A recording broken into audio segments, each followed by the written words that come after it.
Hello, my friends. Welcome to Origins. My name's Don Chapman. It's my privilege to be your host. Origins is a forum where we take the evidence of science and we use it to validate the truth of creation. We have a great guest with us today. His name is Dr. Don DeYoung, and he is the professor of science and mathematics at Grace College in Winona Lake, Indiana. And he's the author of 17 books on Bible science, and truly a great man of science and someone that's been in the creation science debate with us for a long time. Sir, it's so good having you with us. Thank you, Don. Well, today we're talking about creation. And you want to go through the days of creation. Now, a couple of questions. Does it matter if God made the world in 7 days? Well, I think it is important, Don. It's what the Bible says, clearly. That's right. And to compromise that, to change the length of the creation week, once you tamper with Scripture, you're open to all kinds of changes and you're on dangerous ground. So you're a scientist, but you believe in a literal 7-day creation. Well, it's a refreshing alternative to the directions of science. I'm with you on that. How long was a day? I mean, the sun doesn't get made for several days. Well, how do you measure a day? Well, people have done many things with the days of creation. Some have said that these days were long periods of time. That's sometimes called the day-age theory. Others have said that perhaps there are gaps between the days, kind of a resting point for God. And I look at these theories and think, are we trying to help God out? Yeah. Well, He doesn't need our help. In fact, we must conclude God could have made everything in 6 microseconds if He wanted to. Absolutely. Or spread it out over 6 trillion years. But I believe it's clear from Genesis 1 and 2 that the creation week were literal 24-hour days. In fact, it's where we got our calendar from. Now, this is an important thing when we think about 7 days, 6 days of work and a day of rest. That's not always been, has it? Well, the fact is, Don, some cultures have been a bit embarrassed about the calendar and the 7-day week. There's really nothing in the sky that has a 7-day cycle. The moon or the planets, they're different. And so they have tried to change the length of the week, some cultures, to get away from any biblical hint in their nation. And there are some interesting examples over the year. Back in Revolutionary time in France, they thought, let's delete the 7-day week and instead establish a 10-day week, sort of a decimal week. I don't know what they call the other 3 days. Now, really, isn't a week long enough already? Yeah, to I add think 3 so. more days, there was great confusion. The French people did not know when to go to work, when to stay home, and society started to break down. And within just a year's time, they reverted back to a 7-day week. That's right after the French Revolution. So that is a sort of a denial of anything that's of God. And so a 10-day week was part of that. Now, this kind of experiment was tried again in the last century in Russia, where they proposed a 5-day week. In fact, the week went like this, Don: Monday, Tuesday, Wednesday, Thursday, Friday, back to Monday. They deleted Saturdays and Sundays right off the calendar. So you just went to work and went to work. Well, to work for the motherland all the time. Okay. But of course, the Russian people like their weekends as much as anyone does. And so once again, there was great confusion in society, and they quickly went back to a 7-day week. It's part of our makeup. So what seems to be arbitrary isn't arbitrary at all. What's in the Bible is what really works. The calendar that we have on the wall, I believe, is a witness to the creation week with literal days. That's fascinating. Well, let's go through those days together. Well, now this creation week, everything takes place in 6 days, and it's not just kid stuff. I think we all kind of have to have in mind and wonder about what were those days like, what exactly happened. So let's begin with day 1. All right, that's a good place to start. Now, Genesis 1:3 tells us that on day 1, God says, "Let there be light." And there was light. He turns the lights on. This is not the sun. That doesn't come along till later on in the week. God doesn't need the sun. He is light and has His own sources. Light is so interesting. You know, we have light and dark and gray, and we could have just had that, but God didn't stop there. He made the colors, whether it's a rainbow or clothing or whatever. And I think it shows the artistic side of God, and that He made these colors really just for our enjoyment. Now, light's been studied by different people over the years. One of the founders, Isaac Newton, a great British scientist from centuries gone by, and he really analyzed white light and dissected it into its beautiful component colors. It's kind of interesting, when Newton did this, he wrote a book called the Principia over 3 centuries ago. It's a book that we're still studying today. That's what physics is. Wow. And when Newton came out with his book, his friends said, well, now you've done it, Isaac. You've explained everything, light and the planets and their orbits. They said, I guess we don't need God anymore. And Newton shot right back and said, I didn't do that at all. I'm just showing you how God designed and how he made light and some of those details. In other words, Newton was a godly man. Most great scientists saw work from a premise of there being God, and therefore there was logic, and therefore there were orderly things to be discovered. Newton was one of those. There's a wonderful heritage in these pioneers of math and science. Yes, sir. Here's another name that's of interest, Michael Faraday, another Englishman. Now, he's come to be called the greatest inventor of all time. Wow. Faraday made the first motor, the first generator, the first fan, all these kind of apparatus that surrounds us today. He comes from a very poor family. He was never able to go to school. He was homeschooled. But he was able to put equipment together and build batteries and come up with these early devices, and just became just excellent in this whole area. And Faraday as well has this great testimony. He belonged to a conservative Christian group in England, and has that kind of testimony. Again, a pioneer. It's just a great resource we have even to study these people and see what motivated them in their work and in their discovery. And they'll tell you that they were searching out God's secrets, the very things that he put in nature in the first place. Now, here's a complicated set of equations which actually describe light. These are differential equations, and it shows how intricate light really is. In fact, to this day, we don't really understand light. Sometimes it resembles a particle flying through space. Sometimes it acts like a wave, like a sound wave. We just live with this duality of light. Only God really understands light. And when he said, let there be light, that's what all these equations were involved when he established and set it up. Light is very impressive. His creation's beyond our understanding, even from the first word he spoke. Exactly. That's yes. powerful. Thank you, sir. Now, let's move on to day 2. And what happens here is a separation of waters. Apparently we have water world. It's an earth covered with water. And the verse in Genesis 1:6 says that God put some water above and other waters below. I guess the waters above will be clouds and humidity, and below we'll have groundwater and streams and rivers.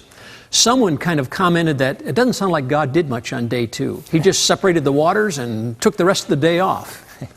But think about it. I think what really happens on day 2 is God makes the whole weather system. And with all those details, we still can't predict the weather. It's very complex as well. Now, there's no indication that it rained back then, talking about the weather. The first rain that's mentioned is when the big storm comes along in Noah's day. But at least everything was put in place for this whole weather system.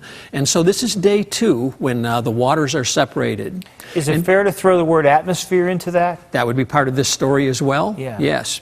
And you know, there are whole books written on water and its wonderful properties, its heat capacity and its temperature, and it goes on and on. It's not a simple chemical at all. The creation week again puts us in our place, just the beauty and the intricacy of all of nature. Day 1, light. Day 2, a separation of waters. Well, we move on to day 3, where the first life shows up. In fact, this is plant life. And this is Genesis 1:11. God is still preparing this world for mankind, the capstone of the creation week. And so now we have the plants and the trees. In fact, a question comes to mind here that we might ask ourselves, why did God make trees?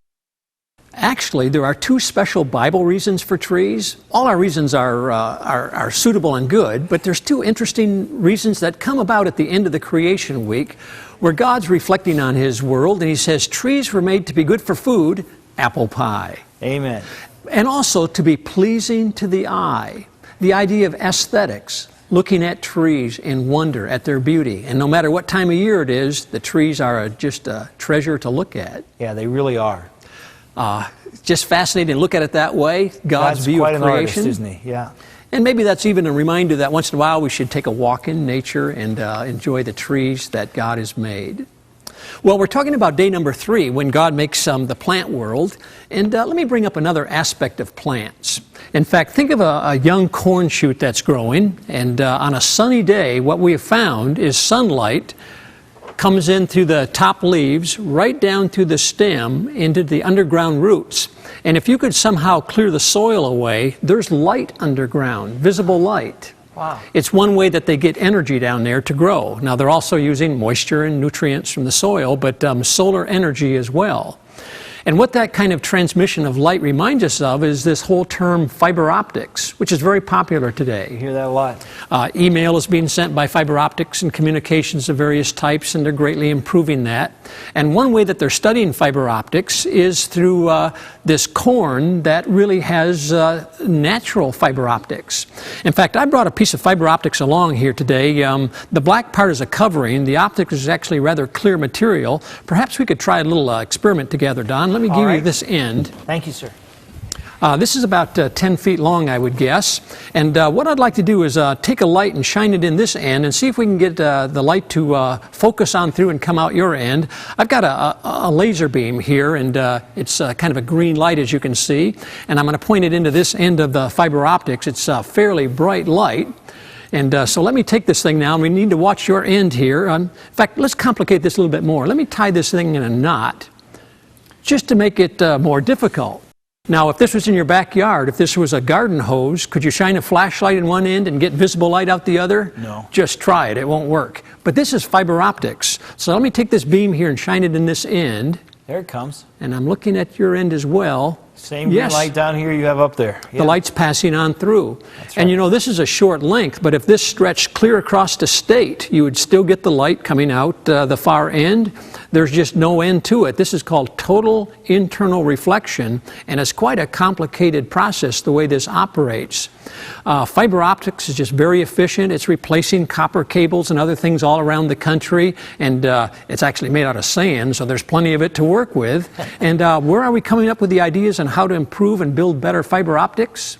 By studying corn, which was there all the time, another wonderful design from nature that I think God put in place. So God understood fiber optics a long time ahead of the rest of us. I like this idea, yes, of design in nature, just waiting for us to find and explore. Yes, well, we're taking a walk through the creation week. We had days 1, 2, and 3. Now we come to day 4. It's actually my favorite day of the creation week. And it's 99% of the creation, because this is the sun, moon, and stars when God puts everything in the lights in the sky above. The verse that goes along with this is Genesis 1:16. God makes the greater light, the sun. He makes the lesser light, the moon, and the stars also. We might think about each of these objects for just a moment that God makes. This greater light, the sun, notice that that is put off till day 4. Someone says, well, how can you have the first 3 days without the sun? I'm not sure what the earth was orbiting, but it does show that the sun is not all important. People have often worshiped the sun, and I think God is saying, no, I'll even save it till the end of the week. It's just part of the whole creation story. So we have this greater light that rules the day. In fact, we might just think for a minute, just how great is it? How large is the sun? It doesn't look that big in the sky, but of course we can feel its warmth and see its light. Can you imagine that the sun were, let's think about it as a basketball, like a big hollow ball. Okay. And poke a little hole in it. Do you suppose you could drop a whole world inside the sun, a planet Earth? Oh, yeah. Pretty good size Earth we live on. We've done some traveling, but yes, you could fit in an Earth. In fact, how many do you think you could fit in? 100? 1,000? Actually, you could fit 1 million worlds inside the sun. They'd rattle around like little BBs inside a basketball. Wow. It truly is the greater light that rules the day. Of course, the sun is not hollow like a basketball. It's filled with chemicals, million-degree temperatures, and energy. And speaking of energy, the sun gives off more energy in 1 second than mankind has produced since Adam and Eve. Huh. And of course, it doesn't rest at night. It's always going all the time. It's always coming up somewhere. And it just continues to blaze like that, more than all of human history. Someone says, well, is it going to run out of gas one of these days? All we can say is that if you could see the gas gauge of the sun it's still pinned on full. Is that right? Okay. It actually uses hydrogen, it converts it to helium, and the sun has plenty of energy to last through this whole age that we live in. I'll have to find something else to worry about because the sun's not going to go away. It's very faithful for us. Well, in second place, we've got the moon, which of course doesn't have any light of its own. It's a faithful reflector of the sunlight, and that's our lesser light at night. And the last part of that fourth day was the stars. Wow. And it's got to be more than 99% of all creation, stars everywhere we look. In fact, we've got a total number of stars that we have measured up through this day, and it's overwhelming. The known stars that have been photographed would be the number 1, followed by 22 zeros. In words, 10 billion trillion stars. 10 billion trillion stars. That's a lot of stars. It's more than a trillion for every person on Earth. It certainly declares the power and the majesty of God to make all that in one day. We've got to take a break, Dr. DeYoung. Don't you go away. We're going to talk about the rest of Creation Week. We'll be right back.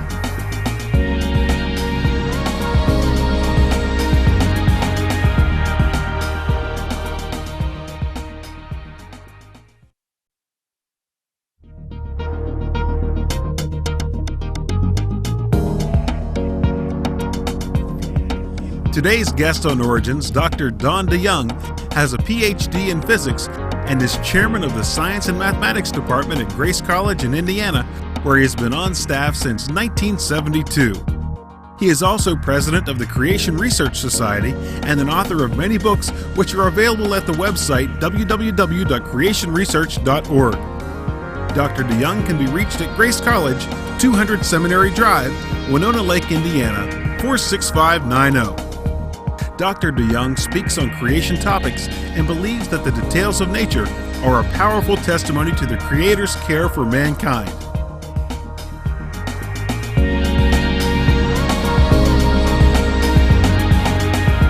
We are back with Dr. Don DeYoung, and we're talking about the days of creation in Genesis 1 and just remembering what God made on each day. And Dr. DeYoung, we're on day 4, and we talked about the creation of the stars, which is well over 99% of the creation in one swoop, one great word that God spoke on that day. But the stars weren't just randomly thrown out there, this billion, trillion stars that you told us about. There's order to them, isn't there?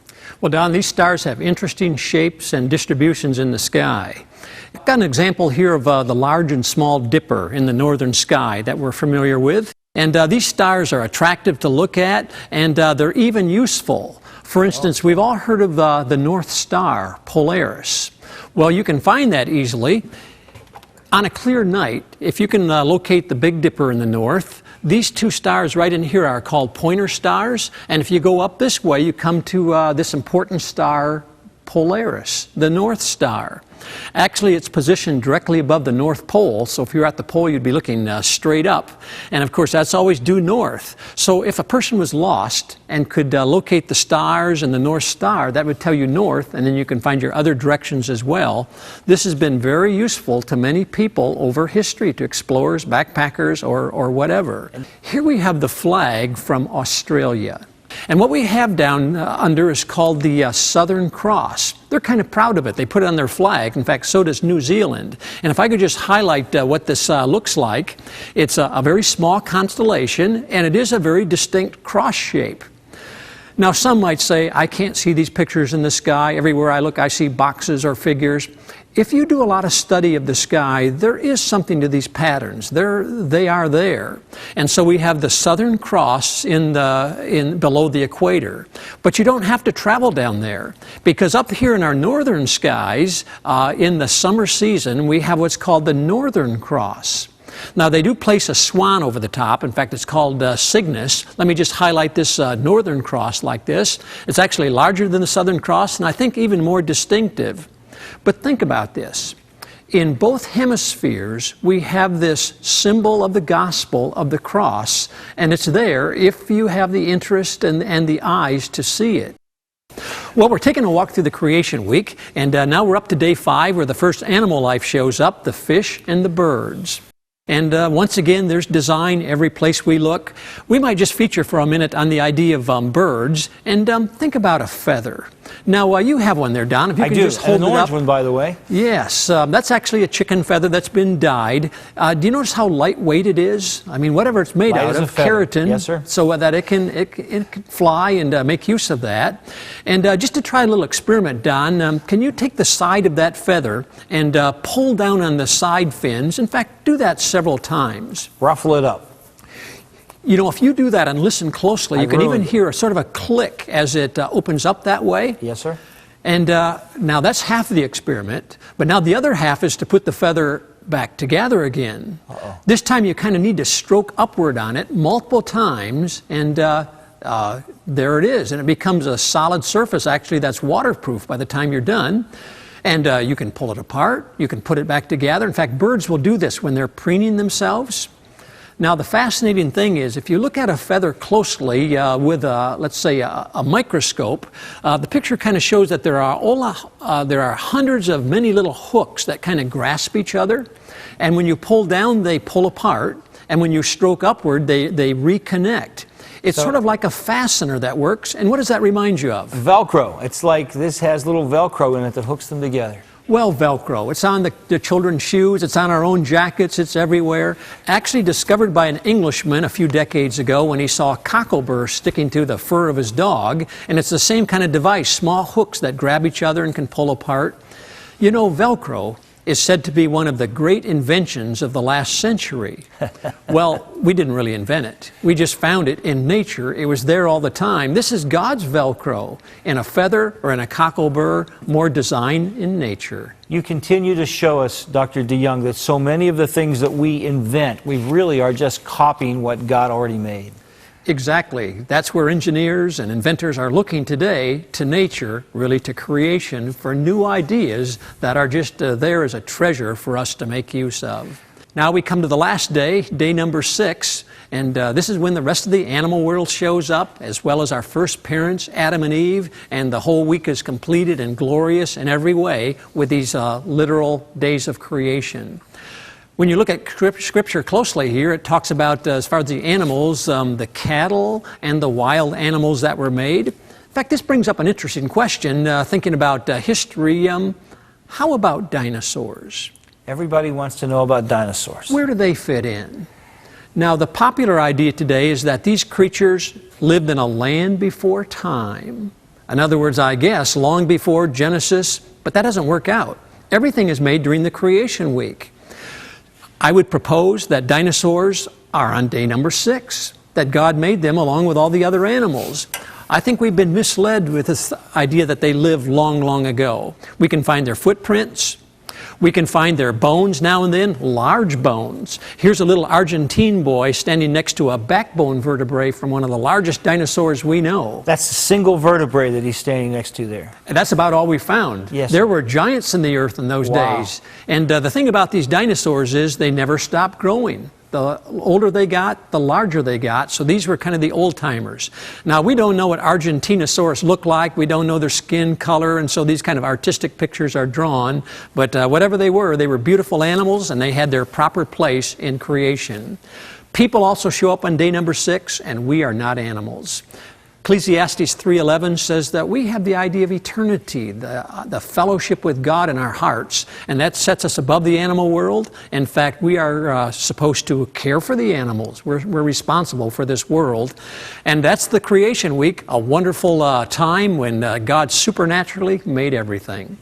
You know, it makes so much sense when you talk to us like that, and I love the way you end, because the image of God in us certainly separates us from everything else, and I think that's a distinction, the sacred worth of every human being that we need to never give up. Thank you for your faith. Thank you for the scientific undergirding to it, and thanks for sharing with us. You know, my friend, God is our creator, and creation fits perfectly with all that we know about science if we'll just take eyes and look at how incredibly He's made the world and how He's made you. Remember, my friend, it's God's view that He created you. That should be your worldview too. Hope to see you again here soon on Origins. Until then, God bless you, my friend.